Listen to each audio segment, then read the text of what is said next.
दुख सुख जीव पर से नहीं, लोभ मोह अभिमान। कह नानक सुन रे नरा, सो मानस भगवान। नमस्कार दोस्तों, मैं अविनाश दास रेशनल कबीर यूट्यूब चैनल में आप सबका हार्दिक स्वागत करता हूं। साथियों, यदि आप चैनल को सब्सक्राइब नहीं किए हैं तो सब्सक्राइब जरूर कर लें और शेयर करके अपने सभी साथियों तक सभी ग्रुपों में पहुंचा दें। इस चैनल का उद्देश्य किसी भी जाति धर्म संप्रदाय या किसी भी व्यक्ति विशेष का आहत पहुंचाने का नहीं है। इस चैनल का उद्देश्य है तर्कशीलता को, वैज्ञानिक सोच को, सद्भावना को, मानव मानव के दिल जोड़ने वाला प्रेम को जन जन तक पहुंचाना और लोगों को अवेयर करना, ताकि देश के शांति के लिए और देश के प्रगति के लिए हम भी हिस्सा बन सके। दोस्तों, आज जो है गुरु नानक देव जी की जयंती है।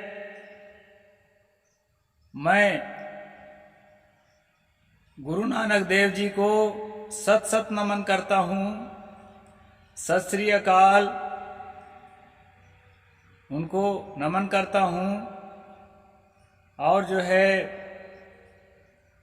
उन्हीं के वाणी पर मैं थोड़ी सी विचार करूंगा, फिर चलते हैं आज के विषय पर। जैसा कि आपको मालूम है दोस्तों, अभी हम सुबह का टाइम कबीर और रामानंद इस किताब का अनुशीलन कर रहे हैं। तो पहले मैं जो वाणी बोला गुरु नानक देव जी का, उनकी यादों में उसकी थोड़ी सी व्याख्या कर देता हूँ, क्योंकि हमारे सब साथी नहीं समझ पाते हैं। इसके बाद फिर चलते हैं आज के प्रसंग पर। सुख दुख जीव पर से नहीं, लोभ मोह अभिमान। कह नानक सुन रे नरा, सो मानस भगवान। गुरु नानक देव कहते हैं कि जिस जीव को, जिस चेतना को, जिस कॉन्शियसनेस को दुख और सुख जो है स्पर्श नहीं करता है। साथियों, अचरज में मत पड़ना, अगर जीव है संसार में तो उसको दुख और सुख स्पर्श करते ही हैं। फिर गुरु नानक देव ऐसे किस व्यक्ति के लिए कह रहे हैं? कुछ इसका ये भी अर्थ करते हैं कि एक भगवान है कोई आसमान में, उसको दुख और सुख जो है स्पर्श नहीं करता है। वो मनुष्य नहीं है, लेकिन वो मनुष्य रूप में हो सकता है आपके लिए, आपकी खुशियों के लिए। लेकिन दोस्तों, इसका ऐसा अर्थ मैं नहीं मानता। इसका खास अर्थ ये है कि जो मनुष्य दुखों में सुखों में फूलता नहीं है, दुखों में घबराता नहीं है, और जो है जीवन के आवश्यक पार्ट मान करके दुख और सुख को झेलते हुए अपने कार्य में जुटा रहता है, अपने लहू का कतरा कतरा आत्म कल्याण के लिए, मानव कल्याण के लिए और देश और दुनिया के कल्याण के लिए वो अर्पित करता है, उसी में लगाता है। ये नासमान शरीर आखिर मरेगा ना, मिट्टी का पिटारा, इसका और क्या काम है? तो जब तक है तब तक इसका सदुपयोग करता है। दुख और सुख का परवाह नहीं करते तो जीवन में आते जाते रहते हैं। ऐसा सोच करके जो व्यक्ति कल्याणकारी में लगा रहता है और लोभ मोह अभिमान में नहीं पड़ता कि मैंने बहुत काम करके दिखा दिया लोगों को, बड़ा कल्याण का काम किया हूं, मैं बहुत बड़ा अच्छा सज्जन इंसान हूं, इस प्रकार का अभिमान नहीं करता है। एक आम आदमी की तरह घुल मिलकर जीवन जीता है, अभिमान में नहीं पड़ता, घमंड में नहीं पड़ता, लोभ में नहीं पड़ता। कई लोग लोभ के कारण ये जितने देवी देवता भगवान और ईश्वर को मान रहे हैं ना, तो निष्काम भक्ति थोड़े है, लोभ है, लोभ कि जरूर कुछ न कुछ जो है और वो उसके पूजा करने से हमको फायदा हो जाएगा। उसको नाम सुमरन करने से हमको फायदा हो जाएगा। और कोई धनवान आदमी को अगर देखते हैं कि अरे ये तो कथा भागवत खूब सुनता सुनाता है और खूब लगा रहता है भगवानों के सेवा पूजा में, और इसी से वो धनवान भी होता जा रहा है, तो और मन प्रभावित होता है कि नहीं भाई ये इसी के कारण जो है धनवान हो गया है। लेकिन एक बात बताऊंगा दोस्तों आप लोगों को, हमारे जितने रेशनल साथी हैं लगभग सबके सब एथिस्ट हैं। किसी देवी देवता भूया भवानी स्वर्ग नरक ये किसी अंधविश्वास को नहीं मानते, अदृश्य शक्ति इत्यादि को। लेकिन उसमें से अब बहुत बड़े अरब खरबपति तो नहीं बन गए हैं, लेकिन इतना सही है कि पहले से अपने जीवन स्तर को बेहतर करे हैं, अब बढ़िया जीवन जी रहे हैं। एजुकेशन पर ध्यान दें, मानसिक विकास के लिए शिक्षा सबसे जरूरी चीज है। शिक्षा पर ध्यान देंगे और मोटिवेशन पर ध्यान देंगे, निश्चित रूप से आपके अंदर प्रेरणा, आपके अंदर उत्साह, आपके अंदर धैर्य, आपके अंदर साहस जागेगा। और इन्हीं साधनों से जब आप काम करेंगे अपने जीवन के लिए, देश के लिए, समाज के लिए, वो सारे काम फलीभूत होंगे।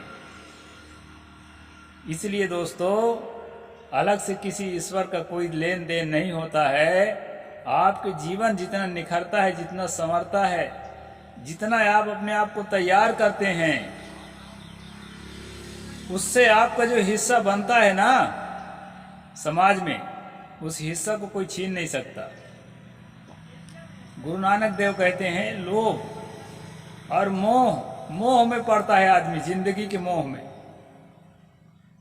कुटुंब के मोह में और भी प्राणी पदार्थों के मोह में, कि अरे ये छूट जाएगा, ऐसा करूंगा तो ये गड़बड़ ना हो जाए, बिगड़ ना जाए, मैं मरूंगा तो छूट जाएगा, किसके लिए क्या करूं, बेटा के बिना कैसे मैं जी पाऊंगा, पत्नी के बिना कैसे जी पाऊंगा, पति के बिना कैसे जी पाऊंगी, तुम्हारे बिना तो मैं रह नहीं सकता, मेरा जी घुटने लगता है। इस तरह से दोस्तों जो मोह में पड़ेगा, बिछड़न तो पक्का है, वो पहले मरे या हम पहले मरे। जितना गहरा मोह में फंसोगे, बिछड़न में उतना ही गहरा दुख झेलना पड़ेगा। और प्रकृति का एक तथ्य मान करके, एक आवश्यक नियम मान करके उस पर अगर चिंतन करेंगे, विचार करेंगे, तो बिछड़न में थोड़ा कष्ट तो होगा, लेकिन इस तरह से तड़प और इस तरह से दुख आपको नहीं झेलना पड़ेगा। इसलिए गुरु नानक देव कहते हैं कि लोभ मोह और अभिमान को जो त्याग देता है और जो है दुख और सुख में जो है बिखरता नहीं है।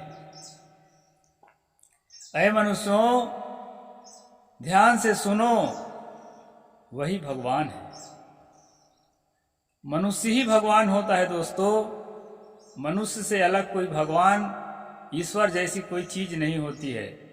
अब जिसको आस्था है, विश्वास है, वो भटकने दो उनको। अब पकड़ के तो नहीं सुधार सकते भाई, शब्दों से बताया जा सकता है कि वो झूठ है, अंधविश्वास है, उधर मत जाओ। आत्मसत्ता तुम स्वयं हो, चेतना तुम स्वयं हो, अलग से कोई चेतना तुम्हारे अंदर घुसा नहीं है, तुम स्वयं चेतना हो। तो अपने सहज अवस्था को पहचान करके और भगवान रूप में अपने को सुधार करके, परिमार्जित करके भगवान रूप में अपने आप को देख सकते हो। बाहर भगवान नहीं खोजना पड़ेगा। दयावंत मत खोजो, दयावंत बनो। करुणा निधान मत खोजो, करुणा निधान बनो। अपने अंदर दया को, करुणा को सहेज कर रखो और उसका जीवन में प्रयोग करो। आपसे बड़ा भगवान कौन है? इस प्रकार दोस्तों गुरु नानक देव की इस जो है दोहा को मैंने, एक पद को मैंने आपके सामने रखा। अब आज के मूल प्रसंग पर चलते हैं, कबीर और रामानंद। कल हम लोगों ने पढ़ा था, बीजक का एक शब्द उद्धृत किए थे साहेब जी, लेखक जो पूज्य सनाथ साहेब जी हैं, कि पाणे बूझ पियो तुम पानी, जही मटिया के घर में बैठे तामे सृष्टि समानी। 56 कोटि यादव जहाँ भीजे मुनिजन सहस 88, पैक पैक पैगंबर गाड़े सो सब सरी भव माटी। मच्छ कच्छ घरियार बियाने रुधिर नीर जल भरिया, नदिया नीर नरक बही आवे, पशु मानुष सब सरिया। हार झड़ी झड़ी दूध गूद गली गली, दूध कहाँ से आया, सोले पाड़े जीवन बैठे, मटिया ही छूत लगाया। वेद की तेप छाड़ देहु पाड़े, ये सब मन के भरमा, ये सारे किताब मन के भ्रम हैं, धोखे हैं, और जो है ये तुम्हारे ही कृत्य हैं। कहें कबीर सुनो हो पाड़े, ये सब तुम्हारे कर्म। इसी को हमने पढ़ा था दोस्तों, उसी को थोड़ा आगे बढ़ाते हैं। हाँ, कहते हैं छूत ही जेवन छूत ही अचवन, छूत ही जगत उपाया। कहाँ ही कबीर ते छूत विवर्जित, जाके संग न माया। छूत से ही सारी सृष्टि की रचना हुई है। जो सड़ गल करके मर करके मिट्टी में मिल जाते हैं दोस्तों, उन्हीं तत्वों से दोबारा दूसरा शरीर बनता है, उसमें स्फुरना आती है, चेतना आती है, और वह दूसरा व्यक्ति बन जाता है। तो वही सारे तत्व हैं, मिट्टी पानी आग हवा जो कहते हैं ना। हालांकि ये तत्व नहीं है, ये पदार्थ हैं। विज्ञान में इनको तत्व नहीं कहा गया है, लेकिन आम भाषा में इनको तत्व कहा जाता है, मतलब पुरानी संस्कृति में। तो ये जो पदार्थ हैं, इन पदार्थों से के संयोग से शरीर बना रहता है। तो ये सब पदार्थ जो है कई बार सड़ते गलते रहते हैं, प्रकृति में मिलते रहते हैं, और प्रकृति से फिर जो है उन्हीं चीजों से फिर शरीर निर्माण हो जाता है। इस प्रकार दोस्तों सारी सृष्टि जो है, सारा संसार जो है छूत से, जिसको छूत कहते हैं, मरने के बाद लाश कितना बदबू देती है, तो छूते तो है, और वो लाश जो है मिट्टी में मिली हुई है। अब कहाँ गई? मिट्टी में तो मिली है। साहब कहते हैं कि सारी सृष्टि छूत से रचना हुई है। कबीर साहब कहते हैं छूत से रहित यह वह जिसके संग माया नहीं है, अर्थात माया रहित छल कपट रहित व्यक्ति ही परम पावन श्रेष्ठ है। मूल पद इस प्रकार है, पंडित देखो मन में जानी, कहूधव छूत कहाँ से उपजी, तभी छूत तुम मानी। नादे बिंदे रुधिर के संगे, घटी में घट सपचे, अष्ट कमल होय पूहमी आया, छूत कहाँ से उपजे। लख 84 नाना बहुवासन, सो सब सरी भव माटी, एक पाठ सकल बैठा है, छूत ले धव काकी। छूत ही जीवन छूत ही अचवन, छूत ही जगत उपाया, कहें कबीर ते छूत विवर्जित, जाके संग न माया। ये पद है दोस्तों। सतगुरु कबीर साहब कहते हैं कि ये पंडितों, ये समझदार लोगों, अपने दिमाग में सोच करके, दिलो दिमाग में अच्छी तरह से विचार करके देखो, तुम छूत किससे मान रहे हो, कहां से छूत उत्पन्न हो रहा है, छुआछूत। कहते हैं कौधा छूत कहां से उपजी, तभी छूत तुम मानी। नादे बिंदे रुधिर के संगे, घटी में घट सपचे। रज वीर्य से जो शरीर बनता है, और शरीर के अंदर ही कहना चाहिए कि वो उसका विकास होता है, भ्रूण का। रजवीर को भी गंदा चीज माना गया है। हालांकि मानना आपके ऊपर है, उसको गंदी चीज मानो चाहे अच्छी चीज मानो, लेकिन माना गया है गंदी चीज। शरीर के अंदर सारी चीज को गंदी चीज माना गया है। शरीर से थूक निकलता है, थूक को कोई चाटेगा?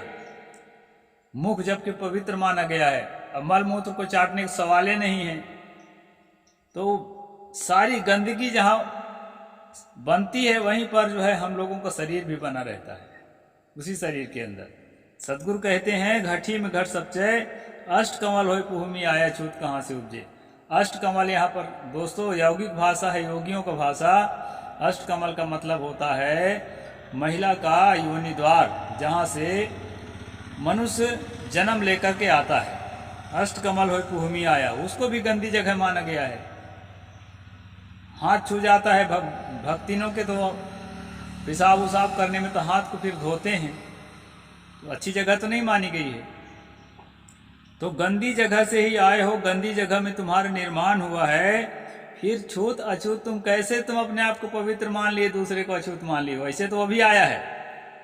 इस तरह यहाँ पर लॉजिक जो है सदगुरु यहाँ दे रहे हैं। 184 नाना बहुबा संसो सब सरिभव माटी, जिसको 84 लाख योनियों का नाम बताते हो, कहते हो कि 84 लाख प्रकार के प्राणी होते हैं दुनिया में, वो सब भी तो मर मर के इसी धरती में समा रहे हैं ना भाई। वो सब सरिभव माटी, और उसी मिट्टी का जो पाट बना है, जो पीढ़ा बना है, जो पृथ्वी है, तो उसी में सब कोई बैठे हैं।